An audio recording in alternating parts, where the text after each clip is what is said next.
Hi there, I'm Cash Peters. Welcome to the first show in Season 2 of the Live Quiz. You know when you hear someone being called a good person? You know that phrase, a good person? And you wonder, what does that mean exactly? Well, my first guest is just that. His name's Ray Richmond, and he's a super talented guy. For the longest time, he was an entertainment reporter like me, working for The Hollywood Reporter, Variety, Deadline Hollywood, CNN, all those. He's written books as well, including one I actually went out and bought, The Simpsons, a complete guide to our favourite family. He's lovely, really. He's lovely and wise and insightful and funny, but that just scratches the surface of what this guy is about. His mother was an eccentric woman. Really, I met her a couple of times and she was very eccentric. She made a small fortune selling sex toys. And she used to say that the vast majority of her customers were in Utah. You can only figure that out for yourself. But she was really an amazing woman. And although she died, she's still around, actually, because they took her ashes and scattered them in a cafe in downtown Los Angeles, which used to be owned by her lover. And so she's not really gone. Ray's brother Len was a sitcom writer. If you're in England, you may remember the sitcom Agony with Maureen Lipman from the 70s. He wrote that. But he was also a pioneer in the gay liberation movement, as well as in the effort to legalize marijuana in America. He died last year, just before the big changes came in legalizing marijuana. It's such a shame that he never got to see that. Len was also my very, very best friend. And so that's how I know Ray. Of course, it's when the chips are really down that you find what a person's made of. And after Len was diagnosed with AIDS last year, Ray showed himself to be the kind, attentive, compassionate, supportive brother that we all wish we had. Nowadays, he works for Scientology, which begs a few questions of its own, so we'll talk about that. We also talk about his difficult early years, about finding your purpose, and of course he answers the life quiz. 3 rounds of questions about life, living, and lessons learned. By the end of the show, I guarantee you'll agree with me that Ray Richmond is a very special man indeed. Enjoy. Why are we here? What's it all about? What's the point of being alive? What will be my legacy? Where do we go after we die? The Life Quiz. The Life Quiz. Secrets to a happy and fulfilled life revealed by the famous, the fascinating, or the just plain fabulous. Hosted by Cash Peters. Cash Peters. You are, in my eyes, so talented, so accomplished, so smart, so potentially influential in your attitudes. Why are you not more famous? Wow, what a great opening. That's a goddamn good fucking question. But isn't it a valid one? Yes, it is valid. See, I don't see myself that way, of course. I'm so insecure and so neurotic. I know that I'm more intelligent than the average bear, and I think I'm a pretty good writer, but I don't see myself as super talented and super influential and incredibly wise in terms Why can't you of allow yourself direction. There's always a voice inside me saying, you're a phony. I will never be haughty or snobbish because there's this voice inside me saying, stop being full of yourself. Yes, me too, right? But the thing I know is that it's of no value, that. It actually impedes your progress, because I've seen people who are way less talented than you soar. And so have I, and that pisses me off. But they don't have the voice in their head going, I'm not all that. They go, you're terrific. Don't they understand they're not that good? Why don't they? You see, that's the opposite thing. Or maybe that voice doesn't serve any purpose other than to bring you down. I think that's probably true. It's not a checks and balances situation. I would love to be able to have that voice go away. I always feel like I'm on the cusp of real stardom. And not that stardom or fame necessarily matters to me, but, something I could really wrap my hands around and be part of. Like a memoir that I want to do. And I did a, 80-page proposal for this thing and then had it peddled around to various publishers and, rejected, which I guess is, of course, what happens to proposals. It's rare that you get an acceptance. But, it discourages me and thinks, you see, it's because it's not that good. It's because it's too creepy. It's because it involves things that people could extrapolate differently than they should. In my case, since it deals with me and my mother, that they could extrapolate it to somehow be incestuous. But the truth is you don't know why it was turned down. No. That's in your head. That voice has come in and said, it's because it's too creepy. But you don't know that. Oh, yeah. I always go to the worst imaginable place in terms of sometimes it's just they had a different idea. I will too often assume evil rather than incompetence or cluelessness. But did age do that to you? Oh, no, I've always assumed evil. Oh, no, I've always thought these people are doing this because they know that this is going to just piss me off, and they know that this is my Achilles heel. But of course, I'm sure they're thinking, who the fuck are you? Yeah, but you write this amazing column in the Glendale News Times. Is that the name of it? Oh, Glendale News Press and Burbank Leader. All right. Okay, Yeah. Anyway, you write these amazing articles, and they just show that your life is turmoil and just that the whole world is out to get you. The phone disappears, and Find My Phone doesn't work because it ends up in Argentina. And Jiffy Lube fucks up my car. And so you're just playing out these scenarios, but there's no time for happiness. Oh, no, the happiness is the craziness. So you have that Lindsay Lohan thing whereby unless it's crisis, you're not happy. No, actually, the thing is, I will actually tell you that I don't like the drama, and I like things to be low-key. But I have enough of it in my life that I figure that it's probably not true, that I probably really do somehow secretly like it because I have enough of it happening. But then I look around and I think, everybody's got these little dramas and things happening. Maybe I'm just louder in shouting about it and more neurotic about it than many others. The Richmond family trait, as you knew my brother, who had the same sort of neurotic view of life. Which makes you think that it comes from your childhood. Len, who was my closest, dearest friend, and your brother, told me horror stories of your childhood. And he would not laugh them off, but he would just be so flippant about the way they came about and how he dealt with them. Oh, yes, but that's behind me now. And I would be in my seat mortified by some of the details of what he told me. He presented as one nightmare after another, which psychologically must have scarred him, and I assume you. Yeah, there was a lot of hellishness to it, but, I actually sort of am glad I went through a lot of that it gave me a thicker hide for dealing with the disappointments and the various twists and turns of life. I don't look back and think, wow, I was damaged. Wow, I'm in denial now because I don't think I was more damaged. But maybe that's where the voice comes from. Absolutely. I always think I have a more mainstream, voice, and it turns out that no, it's pretty avant-garde and crazy. And I guess that's what makes it that way, because I always think, this is just average, regular stuff, and people are like, oh, no, are you kidding? This is insane. Here's what I know, or here's what I think I know. Uh-huh. The first one was that your mother abandoned you all and put you in a special school. Actually, or like an orphanage. An orphanage. Okay, so that she could go and have a career as a singer. No, it wasn't a career as a singer. It was a career as a sex aids manufacturer. No, that's not true.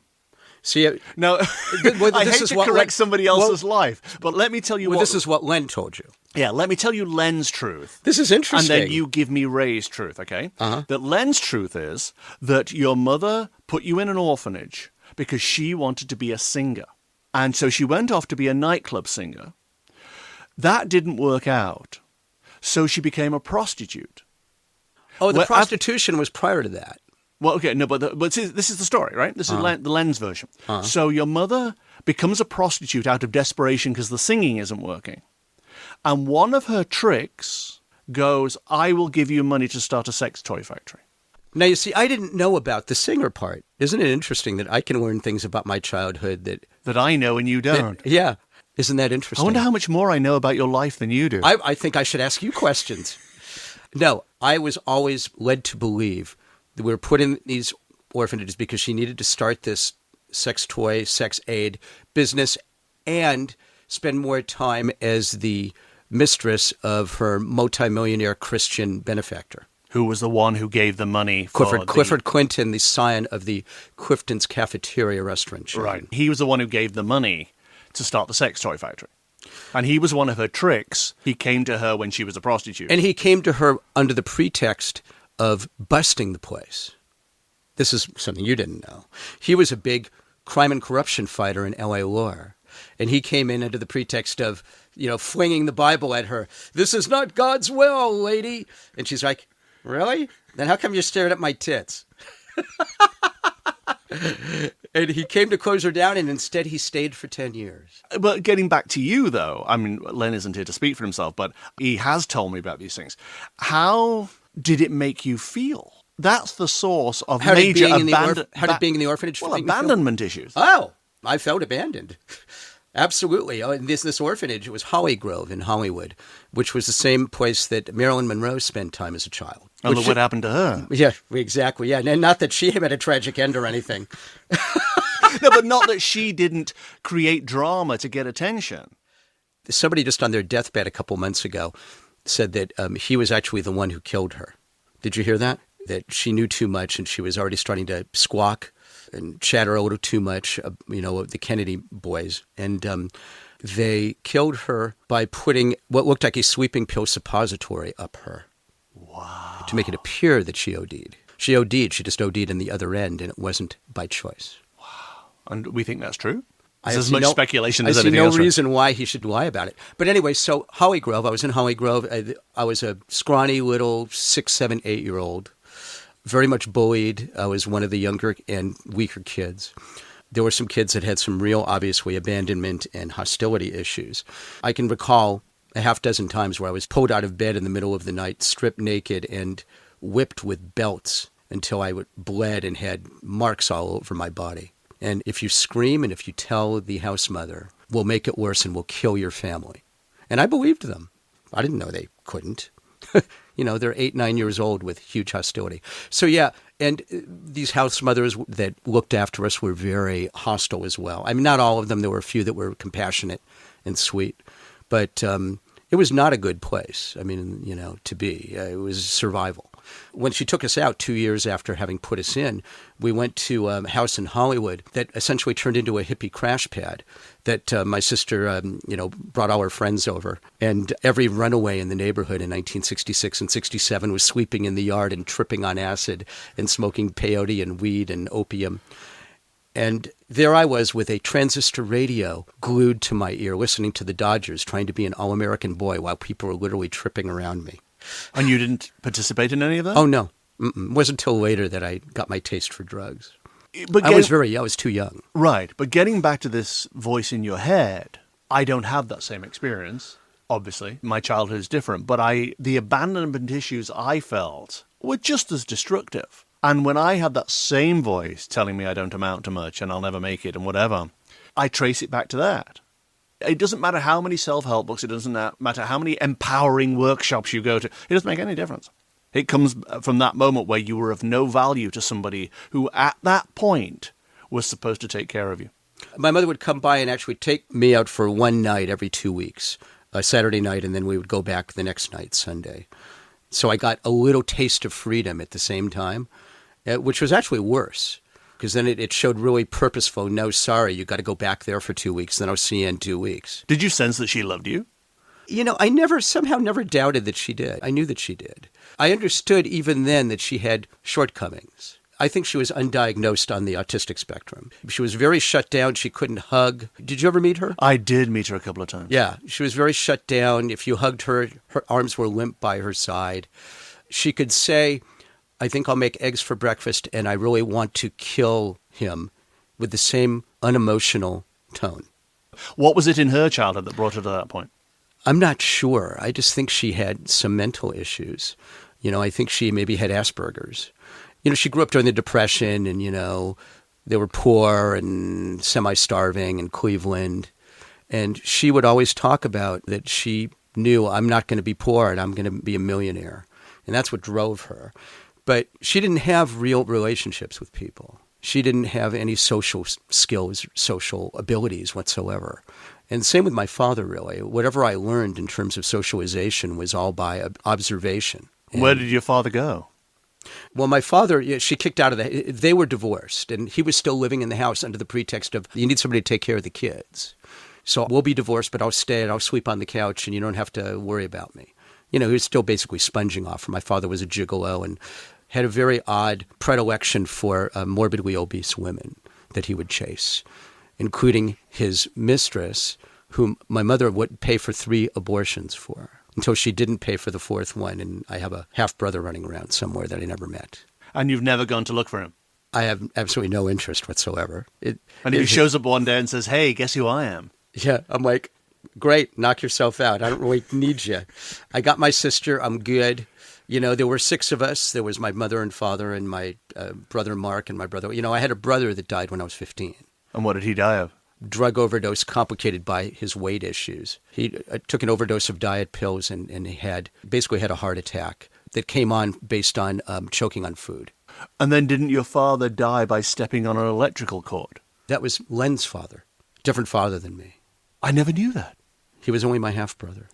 I never knew that. He never said about that. Really? Oh, yeah, no, different father. So Len was your half-brother. Uh-huh. Different dad. Different dad. His dad was Ernie. My dad was Henry. His dad is the one who stepped on His dad's the one that was electrocuting himself. But you see, this explains to me, as just a guy looking in through the window onto this landscape, why there's that need for validation at all costs, no matter where it leads. And so, like for Len, he would quip his way through everything, and everything had to be a joke. And I do a lot of that too. And you do a lot of that too. Mm-hmm. And here's my theory. I have a theory about this. My theory is that when that happens, you grow up to follow the scent of validation wherever it may lead.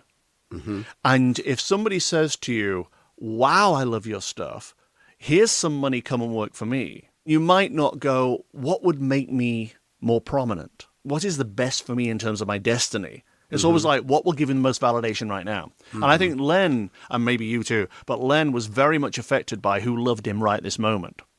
He was like a puppy dog, just wanting affection. Yes, and validation. Mm-hmm. And that, to me, comes from the lack of validation and love when you were kids. That's an interesting theory. It's probably half true in my case.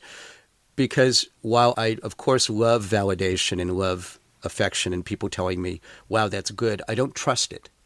I will automatically assume that someone isn't that bright if they think I'm that good. But that's the saddest thing, because you are that good. And See, I am bright. And I don't trust it. I don't trust it. I know, and I would like to trust it. I trust it more than I probably did. But aren't you just, in that case, cancelling out your own potential? Mm-hmm. You're saying, I'm not worthy of everything that actually I should deserve. Yes, and that's probably why I've been half successful or 3/4 successful, not fully successful. I believe that's held me back. What would have been successful for you? I'd like to be somebody who makes their living writing books. But you've written books. Well, kind of like you. You just want to be me, don't you? I want to be you. But you have written books. You have written the Simpsons book, which I didn't even know you when I read it. Not books I even want to do. I worked around writing about entertainment, and I never cared about entertainment. I did it because... So why did you go into it? It was there. They needed a TV critic at this newspaper I was working at, and I thought, okay, yeah, that would be fun. I feel like I've always had to fake being a critic and feign more interest than I actually had. What I really care about more is the human condition and what makes people tick and socialization and not politics, but interaction. Because you appeared in a movie, didn't you? You were in this movie called 6 People in Search of America. Yeah, that didn't go too far. It was an attempt, I guess, for a bunch of people to sit around and put the world to rights. Well, exactly. It was a little bit pretentious that way. There was a lot of eating in it, I seem to remember. Exactly. And even at the time, I'm thinking, this is the most pretentious thing I've ever participated in. Yeah, it didn't go too far. But I always wanted to write comedy. I thought, wow, it would be great to be a comedy writer, for like a talk show or something. But I've always been sort of ambivalent about entertainment, and so I never really pushed it that far. I thought, well, it's interesting. I like being sort of this big shot who is considered intelligent. And see, I always felt like I was playing the role of smart guy rather than actually being a smart guy. I had a 4-minute commentary on KCRW back in the mid-'90s. And they asked me to help do fundraising. And I actually made fun of the fact that I was on NPR, that I was an intelligent human being part of this. See, what would make my life would be if I got published in the New Yorker. And I think, oh my God, I guess I'm a smart person. But then, of course, I would go from I'm a smart person to no, they just haven't caught on to me yet. I'm just portraying a smart person. Yeah, but it's so phony, that. It's so phonily constructed to put yourself down. I wouldn't be doing it outwardly. It would be my internal voice. Yeah, but that's enough. The internal voice is enough to keep you in place and stop you soaring to the heights that you actually deserve to soar to. What's really odd is I thought people would like me more if I wrote funny stuff. And if I, like jazz hands, entertain I absolutely them, think right? that. And indeed, I had a lot of fans for my funny stuff. I've written books that people absolutely adore, and they still tell me to this day that they love these books. They're telling the truth. Yes, and I don't doubt it. I'm not like you. I don't have that voice. I think they do like them, and that's great. And I love the fact that they wrote to me and said, we love your books. However, what you do well is write from the heart on serious issues that really matter to you. You are very powerful as a writer when your heart is engaged in what you're writing, as opposed to your mind kind of just thinking, that'll be a good quip to entertain them with. Mm-hmm. And There's a huge difference. Yes, and what people will love you for is that authentic, heart-processed paragraph that you've constructed that says, everything is on the page here. Every emotion I have, I'm feeling right now is right on the page. That's what you do brilliantly, and what Len did brilliantly. My default position is make them laugh and mask what I'm feeling inside. And yet that's what people actually want to hear from you. Mm-hmm. And maybe that's what's missing from my proposal about my memoir. I try to throw aside the quips, even though I see my memoir as being essentially, a black comedy. Right. I would much rather make people laugh than make them think. And maybe I need to turn that equation around. Well, no, you don't actually even want to make them think, I don't think. You want to make them feel. Feel. There's an old saying, I can't even remember it now, I'm terrible on old sayings, but there was something that somebody said that if you communicate to people with your mind, they'll respond with their mind. If you communicate to people with your heart, they'll respond with their heart. If you communicate from your soul, they will respond with their soul and they'll love you forever. We think we have to amuse them to win their favors. And you do in the moment, but you don't win their soul by quipping. Right. You just entertain them for a short period of time. Yeah. The reason my Believing book is as successful as it is, even though my agent said nobody wants to read a book like this. About John of... The John of God book. John Well, of God. it's tangentially about John of God. It's actually about personal healing and a lot of internal stuff. But it's the most honest book I've ever written. And it has very little humor. Yeah. I still have time to try to turn that around. And I think I'm better than I was. Has age made a difference to that? Oh, no question. Yeah. Because you're almost the same age as I am, and you cross certain thresholds as you get older, where you have an energy drop, and your ambition drops. And you're not trying to compete with the 20 and 30-year-olds anymore. You're just like, I don't even want to be part of Patter and the Wingo. I look at the movie lists, and I see all of these comic book movies and the Avengers and I am so not the target audience for that. I could not have less interest in these things, in seeing these special effects laden, crash, bam, comic book epics. What happened to just telling human stories? Human stories don't sell the same way. It's all about blockbusters now. And even talking about it, I feel like, oh, in my day, oh my God. But it's an era that you're not a part of. By the same token, I don't think there's ever been a better time in television. I think there's never been a worse time in cinema, and there's never been a better time in television. There's more amazing creativity and real feeling and artistic integrity going on in television than there has ever been. And I'm not talking about the reality stuff, which of course has no reality whatsoever. Having done a reality show, I know. See, I'd love to hear your thoughts on that too, Cash, is what they told you in terms of, it's all kind of made in the editing room, right? Well, I was the editor. I mean, I didn't physically edit, but I was the editor and producer and yours probably well. had more reality than many. No, it didn't. Bless your heart. But no, you're a fool. The problem with that show was that I was a journalist and I wanted to make a show about travel and cultures and different countries and go and live with them and find out what they ate in the morning when they got up for breakfast and how they slept. I wanted that kind of stuff, which you don't normally see on television. You wanted something real. I was trying to do a real show, albeit a funny, entertaining show, that actually you would come away from it wiser. They were trying to do a show about me because they thought I was funny and wise. And it didn't work. And the reason it didn't work was because there was just so much anger behind the scenes as two continents collided. Trying to make the same show. Right, of course. They could have made one show about me and I could have just said, oh, sure, follow me around with a camera. I'll just be the guy I am and film it and see if anybody watches. They wouldn't have watched. Nobody cares what I look like when I'm eating a sandwich. But they would have watched a show about how Kenya functions and how living in a hut and sleeping on dung. Everybody wants to be a fly on the wall for other people's lives. Exactly. But if you look at cable and you look at shows like Game of Thrones and Breaking Bad and Better Call Saul, I mean, this is the highest production values and amazing writing. I mean, have you seen any of these shows? Oh, yes, of course. Are you a Breaking Bad fan? I don't have a television. All right. So you can download anything you want. That's what I do. And I download them and I watch them. But I got rid of my television after I'd been a TV reviewer. Again, another parallel we have. Exactly. I did that for 25 years. And I did that for 15. And it killed my love of television. I had to actually physically get rid of the thing itself. It certainly killed any respect I had for reality shows. Yeah, of course. Well, yes, being in one really killed all my respect for reality shows and TV executives and producers and the whole thing I grew to loathe. But I got rid of my television as a physical expression of my loathing for it. And now I'm kind of warming to it again because there's some really good stuff around, and I'm just being more picky. And it turns out that But television itself is going away soon. You see streaming on Netflix and on Amazon and on Hulu. This is taking control now. Yes. This is taking hold. Anyone who doesn't see the writing on the wall, who's in the TV industry, is simply fooling themselves and in denial. Where are these people going to go? It's so crazy to see them going down with the ship like this. Yeah, they are. It's the Titanic. The whole business model is completely being turned upside down now. Are they panicking, or are they not even seeing it? They think that they're just going to evolve into this somehow. I knew that the writing was on the wall when my eldest son, when he was 21 and moved into his first apartment, and I said, are you getting a cable subscription? You want me to help out? He's like, no. I'm like, satellite? He's like, no. I don't need any of that. Adults in their 20s, they don't subscribe to anything. But the biggest thing happened this year, the biggest piece of evidence as to how cable and television are going to disappear was HBO having HBO Now, where now you do not need a cable subscription to get HBO. You just need a streaming account. That is a game changer. But also so is apparently the new Apple TV, which is coming in September. 25 channels for $40. Speaking of Apple, have you gotten your Apple Watch yet? No, because I think that's the biggest scam ever.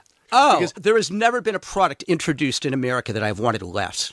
That is the exact line I said to people when they asked me about it. I've never wanted something less than I want that. Somebody was trying to market, did you see that thing? Sourdough gloves. Sourdough gloves? Yes. You can actually take like a pot roast out of the oven. You can actually eat the gloves that you took it out with along with the pot roast. What? They're edible gloves. And so... Why would you want that?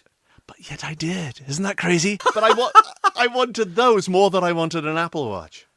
Why don't you just eat sourdough that you don't use as gloves? There's plenty of it. Yes, now you're just being sensible, but which I hate. Anyway, back to you. Yes. Your mother, who made sex toys, she was the star of the family. And aren't you all kind of living through her glory in a way? Hasn't it been hard to come out from under that? I've never really thought of it that way. Yes, it is reflected glory to some degree because, yes, we are attached to her.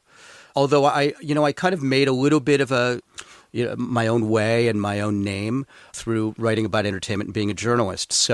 And I never used her name as an entree into that. In fact, I very much did everything I could to not be associated with her. But yes, I am now going into the idea of trying to use her to further something career-oriented. And I'm good with I feel like I'm also telling the world about someone they don't know. And so to some degree, even as I'm perhaps making light of certain things and some might see it as somewhat disrespectful, I'm also at the same time introducing her to people and honoring her. Have you forgiven her? Oh, completely. I forgave her decades before she died. For one thing, forgive for what? For abandoning you and giving birth to somebody that needed love, validation, and support, not to be stuck in an orphanage. I'll tell you why. Because I never thought that she did anything out of spite, out of cruelty, or because she didn't love me. I think this was how she was wired. When she said to me after I got out of the orphanage, they treated you well, I think it was fine, she needed to believe that. She had very specific mental and emotional shortcomings. It would be like trying to blame someone for having blonde hair if I blamed her. But did she ever forgive herself, do you think? Oh, yeah. I think she had a sociopathic kind of streak. I don't believe she actually ever believed that she did anything that was wrong or, and it was a shortcoming, to be sure. And it prevented her from having a real social life and adaptability in the normal social sense in the world. But I completely forgave her because I could see that she couldn't help who she was. And it was who she was. And it was never done maliciously. But I wonder, though... I was the only one there at her deathbed of the children. And I felt like, I feel good about this. But I just know that the scars left behind by what goes on in childhood. And I wonder whether, though we may forgive and say the words and actually go through the motions, I mean, yes, you were there at the bedside, and yes, it's all done and dusted and it's fine, that the impact on you from that time endures. Of having that negative voice, I'm not worthy. It's true. That's the abandonment voice. If you could overcome that, if you truly forgiven, is my argument. I'm not saying I'm right, but is my argument. If you truly forgiven, not only her as a person, but the situation, you wouldn't be the guy who had that negative voice. Possibly. Yeah. You'd be kinder to yourself. I don't think you're kind to yourself. I think you're right. I'm sure that is a scar from my childhood. I don't dwell on it, and I have little patience for people that do use issues from their past as an excuse as to why they're behaving a certain way in the present. I'm sure that's true. I don't deny that she had an impact on that. But, it is what it is. Well, let's just say, though, that you got your dream. And the New Yorker calls and goes, oh, Ray, we love your stuff. Please write for us.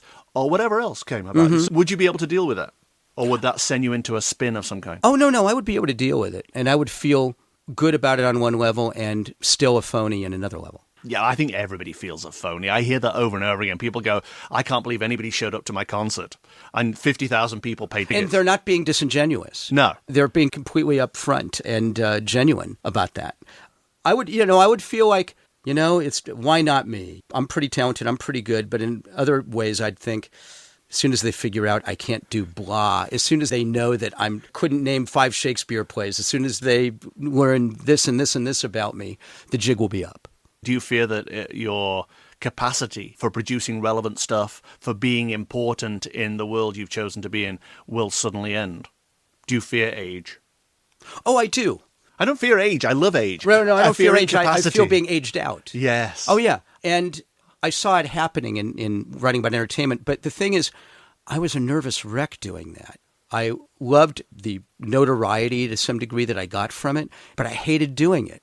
And I felt insecure about it. I'm like, why don't I care more about where this executive lands and what this star just signed for to act in? I didn't care, and I didn't understand why I didn't care. But it gave me anxiety that I wrote about it. And fellow journalists, they'd be talking about all this stuff and debating.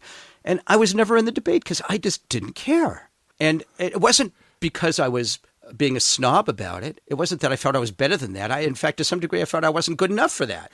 I just didn't want to be part of it. No, but I wrote in my Gullible's Travels book, it was one of the first books I ever wrote. I said, a journalist basically spends their life reporting on what other people are doing. They don't do anything themselves. A journalist doesn't do anything. They just comment on what other people are doing. That's true. That no matter how involved you are in reporting on where that executive lands, it's his life. Why? Yeah, they don't care about my life. Why do I have to care about theirs? And yet you're paid to do so. I'm paid to write about it, but not care about it. Every year that I spent in radio writing about other people's achievements or going along and interviewing them or broadcasting about them, I felt more and more disempowered. Isn't that interesting? Because I was a journalist just commenting. I'd done nothing myself. No, I like being a journalist. I like reporting on things and learning new things. But wouldn't you rather, be honest with me, I'd rather be the guy that they're saying, my God, that Ray Richmond, he's phenomenal. Of course. Ray, come and be interviewed by our guy. Come and be photographed. To be made a big deal of, sure. In Vanity Fair. We just want you to be on that cover. Oh, no, I would love that. And yeah, but for the right reasons, though. And I would be a great famous person because I wouldn't be lorded over anyone. I wouldn't think I was more than anyone else. I would really try to take the time not to be a dick to people. I really think I would be a great famous person. I just would not be aloof and above anything. I would just be really trying to use it for good. Yeah, because you know the humility of being ignored. No question. Oh, yeah. See, the thing is, I saw the writing on the wall. I'm in my mid-50s. I'm being aged out of this. I was able to catch on with another gig where I suddenly became like somebody that was revered briefly. It's been an odd thing. And as you know, I've talked about it before, and I'm an in-house writer working with the Church of Scientology, working for their magazine, Freedom Magazine. And is it a real magazine? It is a real magazine. General interest, real news issues about things in the public interest. So it's not like a PR Oh, no, it's a real magazine. PR job for Scientology. There are some Scientology stories in it, but no, it's mostly news. You're an odd choice for that, actually, because you and Len was so anti-organized religion, to my knowledge. I wouldn't ever Yes. have thought that you would It's have been true. the guy who said, oh, sure, I'll take that job. That's the one for me. You would have been still pursuing your own thing. You wouldn't have come under an umbrella of any religion. That's true. It's odd. I think this You didn't is just run towards the money, though, right? a little bit. No, I was fascinated by this because I know that they're so reviled in the mainstream media. And I thought it would be interesting to see what really makes this organization tick and to be part of something like that. And are you a Scientologist now? Oh, no. No, I'm not a Scientologist. But why would they allow you in? Because I can convey ideas and stories about what they're doing in a way that people inside the church can't, that I have an outsider's perspective that they really believe can help resonate with outsiders in the mainstream. They understand that they're a little bit insular being in there. And are they trying to negate some kind of image then? It's just an image issue. They would like people to like them more. Well, they must understand why people don't like them, I guess, right? They do and they don't. They understand that the mainstream media tells endless stories about them, but the people I work with believe that it's all a lie, that the way that they're dealt with and that they're talked about. And they feel like it's jealousy that they have found the answer and feel good about themselves, and everyone is trying to drag them down. And they believe this often happens to new religions, that you look throughout history, that new religions are often castigated and persecuted. And this is just kind of what they have to bear as basically for a 60-year-old religion. I have friends who are actually very interested in Scientology, and they're not members, but they're just very interested in it. I assume they're interested in the negative side of it, but we don't really talk about it. So they go, well, it's just a business that doesn't want to pay tax, and so they dress themselves up as a religion, and that gets them tax exemption and so on. I think you could say that about any religion. Any religion, that's true. I think there was, way back in the 50s, in the 60s, when this all kind of started, I guess, it was a way of achieving some kind of legitimacy for a bunch of ideas that probably worked, but had no way of getting a domain for themselves. They had to have a domain. They couldn't put it under any umbrella. I told you I'd had the e-meter thing done, right?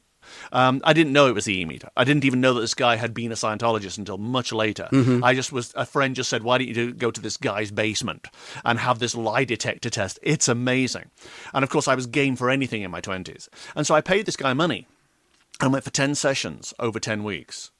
And at the end of the 10 weeks, I was spectacularly different. Because I wasn't able to lie about myself or exaggerate about myself. So it was a positive experience. Oh, totally positive experience. Wow. Absolutely changed my life. Now, if I go to people and say, hey, I've had this, and they go, really, how interesting? And I go, it was a kind of like ex-Scientologist, I think, who does. Oh, really? Oh, right. Okay. And immediately the reaction is, don't want to know. Don't want to know. You're a fool. Why did you even do that? But I do know that those 10 weeks, unwittingly being audited, actually changed my life completely. I am a different man now than the one I would have been had I not had those 10 weeks. Wow. So clearly within these parameters of possibility, there are things that can actually be very, very beneficial. But it just, when it becomes a religion, it's like, no. But that's why I'm surprised that you're even... I didn't think it was going to turn into a full-time thing. I really didn't, because I was skeptical, of course. But surely they wouldn't let you out now. They're not going to let you run away with their secrets. You're an insider now. I don't have secrets per se. No, I mean, are they going to lock me in a dungeon and say, no, you must let us pay you to write? I understand that all those stories out there about people that have been imprisoned, et cetera, et cetera. You know, I can't vouch for the veracity of any of them. All I know is the people that I work with in what they call the Office of Special Affairs, which is, PR and marketing, et cetera. They're actually the nicest group of people I've ever worked with. They are. It's true. Of course, I've worked with people around, entertainment journalism, so that's not just necessarily with the worst people that ever existed. So I don't know whether that's a really good comparison, to be honest with you. No, if I wanted to leave, I think they wouldn't like me to. But no, I mean, I'm not going to be shackled, to a desk and forced with a porta potty and brought food every 6 hours. All right, well, let me then put this to you as the last question. It brings us back to the original point, actually. You're, I assume, writing for this thing, but it's a Scientology magazine, whatever you want to call it, magazine. It's published by the church, yeah. In my head, that's like writing horoscopes for a parish magazine that goes out in like some countryside village in England. Why are you not in television writing for CNN? Why are you not making documentaries for a major network? Why is it going into a magazine for Scientology, your work, your talent, your gifts? I'm concerned about you, not Scientology. That's a good question. I'm not on that track. But I want you to be. I would love to be. I feel like, to some degree, I feel grateful as a 57-year-old guy that I have full-time employment. And I don't think CNN and these other people are looking for guys in their late 50s who are going to help put out documentaries for them. In a lot of ways, it's age. Even though I feel like I'm as good as I've ever been and as wise as I've ever been, better than I've ever been, and have more energy than I've ever had. You don't have the currency of youth. No, but it's not about reality. It's about perception. Do you think that will ever turn around, or are we doomed? I think we're doomed that way. All I can do is what I can do. But part of that is also, when you talk about age, we're all heading toward the same cliff ultimately. But it spooked me when my brother died last year, when Len died. I'm not in any danger of having HIV or anything, or the horrible way that he died. But I felt like I really wanted to get myself in shape and everything else and be as good as I can be, to live as long as I can, as healthy as I can. And I feel like that helps me also remain viable in the workplace. So people. Viable rather than relevant? Yeah, I guess so. At first I was hiding the fact that I was working with Scientology. Oh, really? Were you embarrassed? Oh, I just didn't want anybody to know because I know about the perception in the mainstream of the church. So I was a little bit embarrassed. And then, but I'm thinking, you know what? No one else is giving me a job. And these people, their money is as good as anyone else's. And the people that I work with are good people, and they're really trying to do good in the world. And I'm thinking, it could be a hell of a lot worse. Okay, here's my question to you then. The perception of Scientology is really negative, I guess. Let's right that wrong right now. What is the good? They fight drug abuse through this program called The Truth About Drugs, which educates young people about the dangers of drugs. And, it seems like a no-brainer here in the United States, but in other countries, in third world nations and such, where drugs are rampant and education and information are not, they fight for human rights in countries that have human rights abuses. They have this group called the Volunteer Ministers. In times of disaster, like in Nepal following the earthquake, they will go there and help with the cleanup effort and buy provisions and such to help bring people out of crisis. These are things that they legitimately push really hard to do right in the world. And none of these are recruitment tools. They genuinely care. I think they might be partially recruitment tools, but they legitimately do good with these as well. So the results are palpable? Correct. I've seen it. How come that doesn't get documentaries made about it? Because sensationalism and sexiness sell. And a few stories about their purported evils get out, and so people pick that up. People don't want to know about good that a religion does. They want to know about where the bodies are buried. People, when they were covering the riots in Baltimore, they ignored the people that were protesting peacefully. All they cared about was the looters and the rioters and people that they could call, black thugs on television. The sexy shit that gets viewership in their minds. Sensationalism sells, and logic and truth are often casualties. Yeah, I agree. Okay, that said, do you want to do the life quiz now? I would love to. Have you got any energy left? I have lots of energy.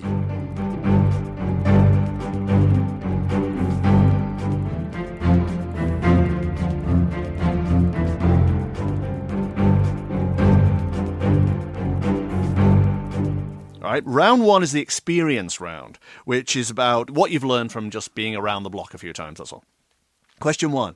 Give me one major thing you would have done very differently or not done at all if you'd known how your life was going to turn out. Wow. I would not have gotten married the first 2 times. Why were they mistakes? Because I wasn't ready to commit to someone and settle down, and I had too many horrible things to get out of my system. Such as what? Oh, just, drug addiction. I didn't know that. Oh, yeah. I thought you were an alcohol guy. No, I liked cocaine a lot. Really? For how many years? A few decades. But why would you be led to that? It made me up. I don't like downers. I like uppers. And it made me up and feel powerful and whole. The opposite of what you really felt. Mm-hmm. And how come you don't need it now then? I have to substitute something with my obsessive personality. Right now I've substituted exercise. So this has replaced cocaine. Yeah. Maybe the thing you would have done differently is not take cocaine. Well, yeah. It's not one thing. It's probably 20 things that I would have done differently if I had known the way my life was going to turn out. But the marriages were done in earnest? They were done in earnest at the time. Yeah. I would have had kids. I really love my children. But, it's cost me an awful lot of money and a lot of pain, inflicted pain as well on these women. Because there's a thing I got. Where is this? There's a thing you wrote, actually, and I just took this paragraph out because it's really, really interesting. This is for an amazing thing you wrote to your daughter when she got married recently. What a beautiful piece. See, this is why you're so great. Thank you. Finally, as someone who is twice divorced, I'm here to assure you today that you get back what you put out into the universe. I have not always been the best husband and certainly not always the best father. I'm grateful that you have overlooked both as they've applied to your mother and yourself to grant me the honour of accompanying you down the aisle this evening. What an amazingly stirring piece that was. I've not always been the best husband and certainly not the best father. I would have thought you'd be a great father.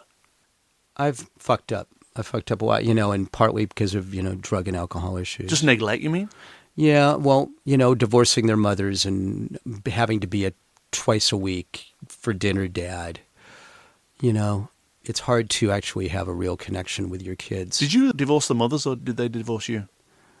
Well, it's really basically mutual. It was just horrible and fell apart. Yeah, essentially. I mean, I should have never married my first wife. We were not compatible. And my second wife, I helped destroy things with my behavior. I never screwed around on them, but I felt like, substances were my mistress. This feels to me like authenticity. The coked up you would have been a phony. Mm-hmm. That's the phony you that says, please love me, because look how bright and breezy I am. I probably wouldn't have married these women had I not been compromised. Right. And what about your marriage now? Thankfully, it's a great one, and I met the right person. She's wonderful. She's 10 times better than I will ever be. Question 2. Nominate one characteristic about yourself that you would have changed if you could, which would have made you a better person to know.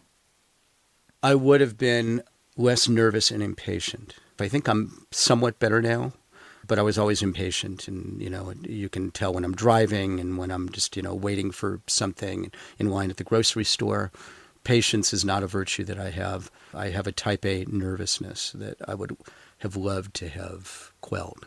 Why do you not just do yoga and meditation rather than exercise? I like exercise. They would calm you down.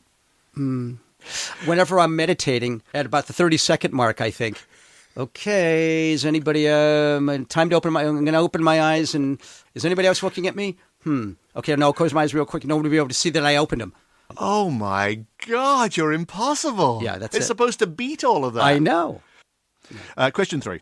What's one lesson in life that you were once told was true, but which you found not to be true at all? That love conquers all. Give me an example of what it doesn't conquer. Loving someone does not overcome, say, them being an asshole. Just because you love them doesn't overcome that. But that suggests that love is a thing that you impose on people. Love is a thing that you exist within. It's like a sheath of whatever you want to call it, positive energy or good feeling that you exist within. So what you're doing is you're not loving them and sending out waves of love despite the fact they're an asshole. You're going, whatever they are, I accept them. Mm-hmm. Love is acceptance, not a projection of controlling bonhomie. Oh, no, I know. It's just something I've noticed, that people talk about unconditional love, and there are always conditions to everything. Conditional love is power and control. Unconditional love is I accept you no matter what. And that's really hard. And I find that very rare, even among one's children. Question 4. Outside of things like family and friends, what has been the greatest joy of being alive? That's an interesting question. I love writing. I know people say it's like opening a vein and bleeding and all that. There are times when I'm writing where I'm just higher than I've ever been to be creating, to have that creativity, be able to have that outlet, and to be able to, I feel like I re-experience the world with a lot of what I write. Do you ever get that when you're writing for the Freedom magazine? Or is it really just memoir or... No, it's more for the column or things that deal with tangible issues that I care about, which is what I want to write about much more going forward. It gave me the opposite feeling writing about entertainment, where I was like, dying isn't so bad. It means I don't have to do this anymore. Okay, question 5. What is your greatest sadness or disappointment about the way life has unfolded for you?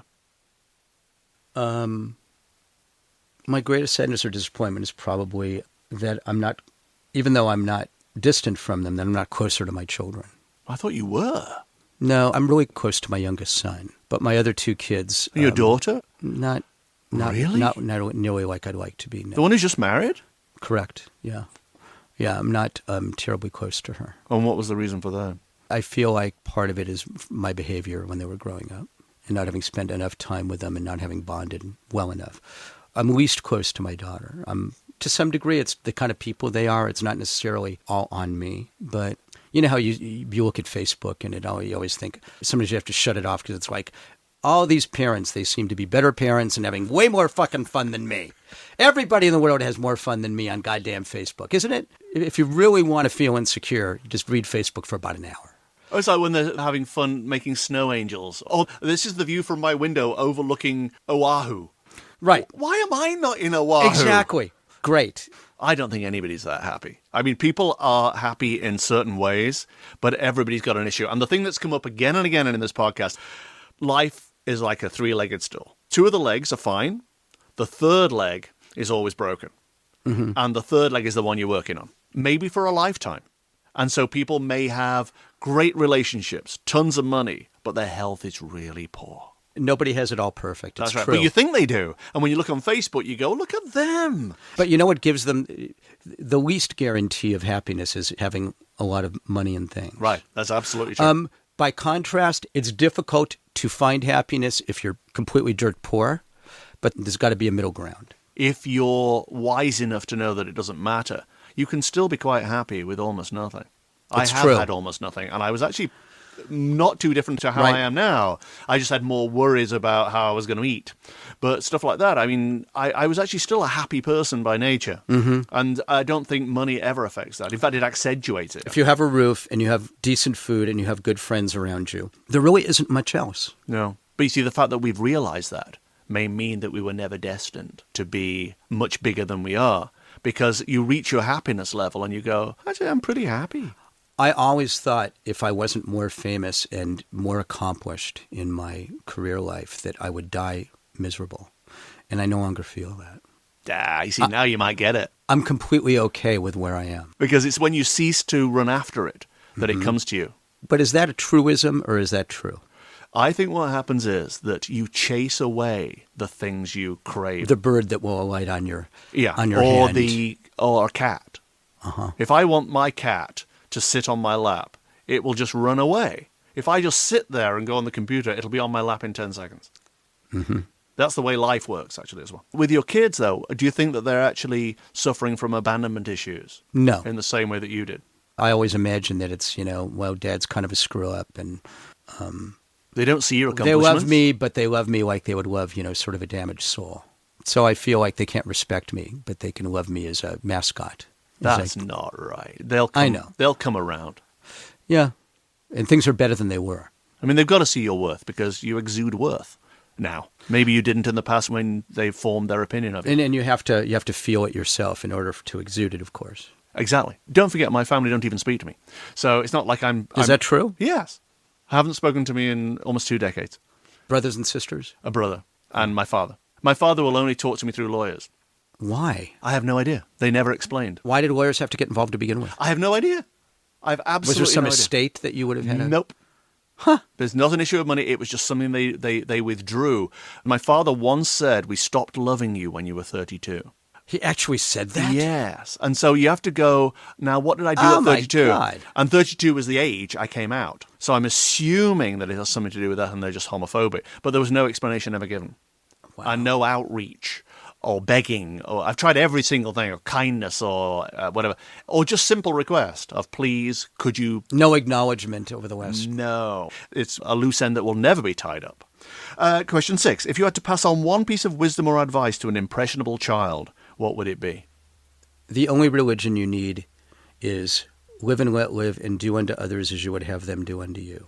Those are the only things you need to know. But you don't mean the word religion, surely. The only spiritual awareness. Credo or something. Yeah. Uh-huh. As live and let live.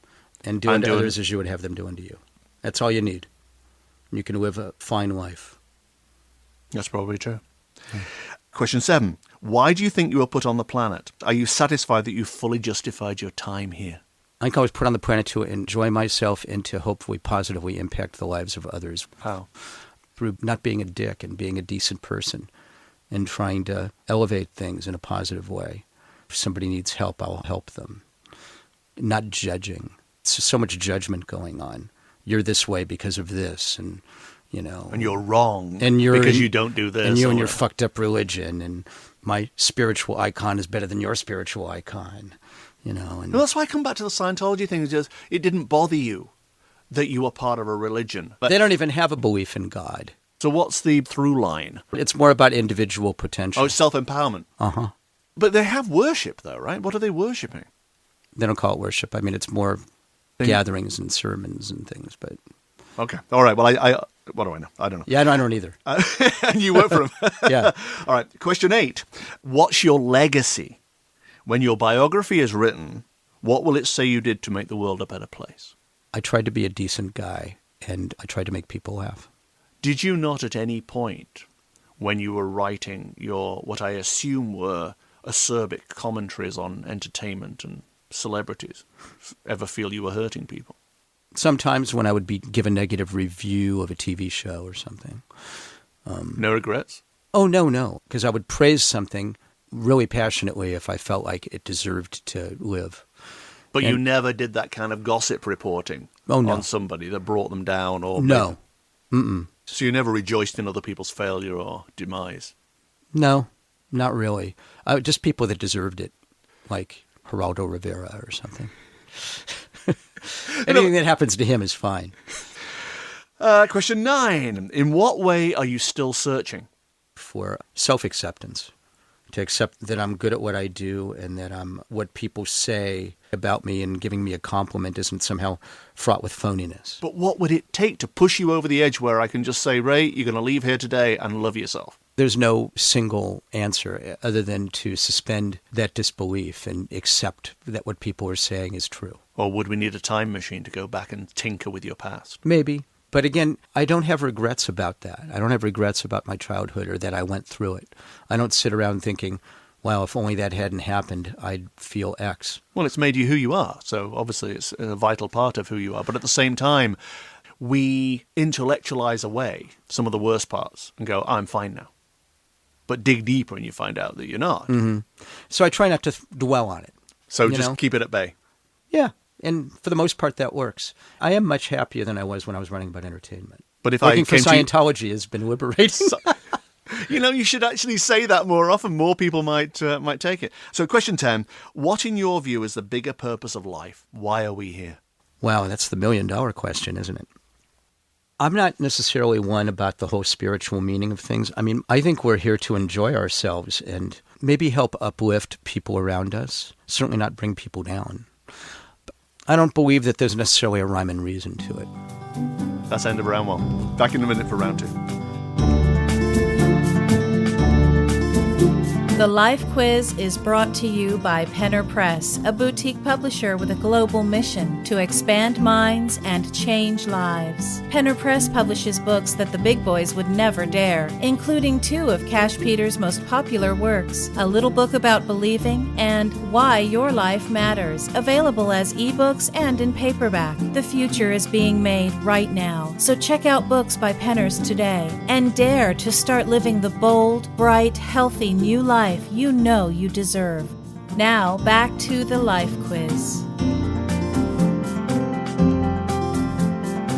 We're back. It's round 2 of the Life Quiz with my guest, writer Ray Richmond. There are 15 questions.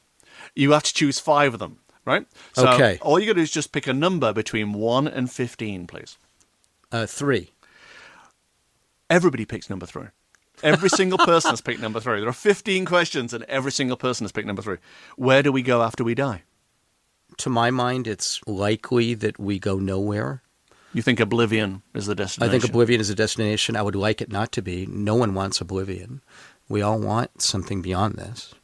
I would love there to be some other form we take, some other spiritual realm. I haven't come to the place where I believe that. So you can't believe in the witness within, the spiritual being within you that is looking out of your eyes going, I've got a physical body. And, the one that looks in the mirror and goes, wow, I look terrible today. Who is that? Who is I think that's my that? brain telling me that. When I say I look terrible, if I look at it myself. When you are saying it, I look terrible, who is observing you saying that? Nobody. Well, you are. You're observing it. There's a third thing that goes, I said that. That's the witness within. And that's the spiritual you that goes on into the next realm. One woman was telling me that she's going to meet her husband in heaven. As you know, he leaves it all behind, right? And it's just like the spirit that goes. I was going to say, what about the decaying body in the ground? Yeah. Or the ashes in the urn? Or the ashes that aren't in the urn, they're actually in a cafe downtown somewhere. Boy, there's that. Did you not get arrested for that? How come you didn't get arrested? They didn't see us. Cash is referring to the fact that we poured my mother in Clifton's cafeteria downtown, which is due to reopen any day after a major renovation. It's in the lift shaft, isn't it? The elevator shaft. No, I do like an electrical closet. Your mother's ashes are in the electrical closet. My mom is perpetually downtown, reunited with Clifford. Wow. As far as I know. Okay. Pick another question between 1 and 15. 5. At what point did it all become real for you? What is it? Life, responsibility, growing up? When my first child was born, suddenly this person was louder and more selfish, and I had to go outside of myself forever now and have their life be at least as important or more important than myself. But didn't you say that didn't actually happen? Didn't you then just go off and do your Coke binges? I did, but I still had them in my mind the whole time anyway. Oh, you did? I met my responsibility. It wasn't that I was driving under the influence of that or that I abandoned. Oh, you weren't a deadbeat dad then? I mean, you really were taking the child, I wasn't a deadbeat dad. The father thing seriously. Oh, yeah. No, I paid hundreds of thousands of dollars in support, and I always had my time with them. I never shirked my responsibility. I was abusing myself, not them. So really, once you get a child, that's it. It's almost like a commitment to adulthood, right? It is. That to me was. Yeah. Okay, pick another number. 7. In troubled times, what, where, or who is your refuge?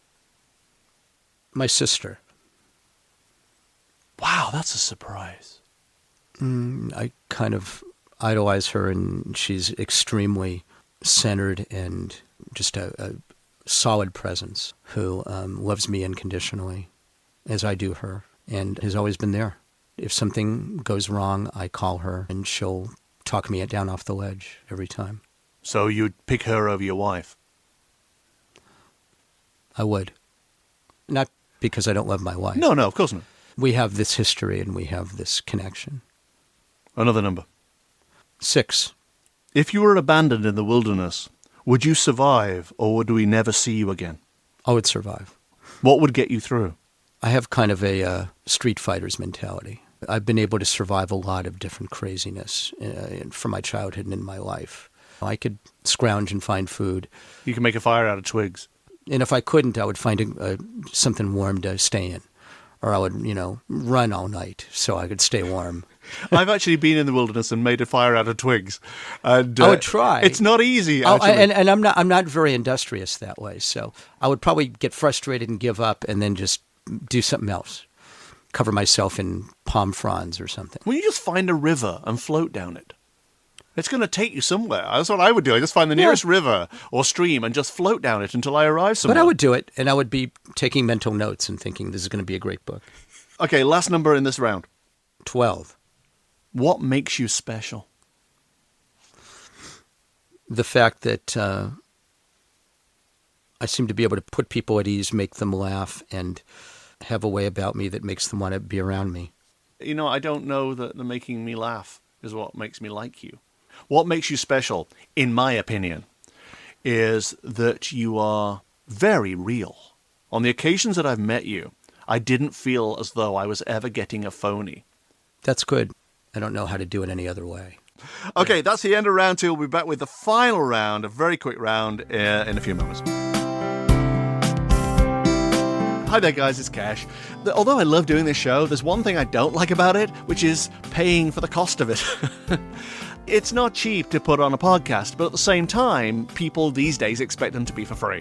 So if you really like the show, there are 3 ways you could possibly help if you wanted to. The first one is to just tell people. Go to iTunes, give it a 5-star review and a comment, that always helps.